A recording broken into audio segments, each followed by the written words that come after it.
বিশ্বকাপে মুসলিম ইয়ামালের বিজয়গাথা চলছেই। ম্যাচের আগে লামিনের প্রার্থনা, ম্যাচের দারুণ পারফরম্যান্স, ম্যাচ শেষে সৃষ্টিকর্তার সন্তুষ্টি আদায়। বিশ্বকাপে লামিনের নিয়মিত দৃশ্য। ফ্রান্সকে কাঁদিয়ে এবারের বিশ্বকাপে প্রথম মুসলিম ফুটবলার হিসেবে ফাইনালে পৌঁছে গেলেন লামিন ইয়ামাল।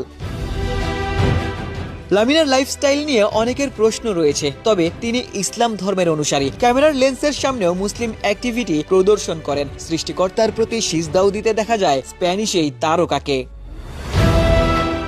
একটা তথ্য জানলে অবাক হতে পারেন, স্পেনে দ্রুত বাড়ছে ইসলাম ধর্মাবলম্বীর সংখ্যা, যেখানে হয়তো লামিনের সম্পৃক্ততা নেই। সাম্প্রতিক তথ্য অনুযায়ী স্পেনে মুসলিম জনসংখ্যা এই মুহূর্তে 25 লাখেরও বেশি। ফলে দেশটিতে ইসলাম সবচেয়ে দ্রুত সম্প্রসারণশীল ধর্মগুলোর একটি হিসেবে বিবেচিত হচ্ছে। যদিও দেশটির সংখ্যাগরিষ্ঠ জনগণ এখনো খ্রিস্টান, তবে মুসলিম জনসংখ্যা ধারাবাহিকভাবে বৃদ্ধি পাওয়ায় ইসলাম স্পেনের অন্যতম দ্রুত বর্ধনশীল ধর্ম হিসেবে পরিচিত। সেই স্পেন দলের সবচেয়ে বড় তারকা মুসলিম ফুটবলার লামিন ইয়ামাল। স্পেনে বসবাসকারী মুসলিমরা লামিনকে নিয়ে তাই গর্ব করতেই পারেন। আমাদের উঠে দাঁড়াতে হবে।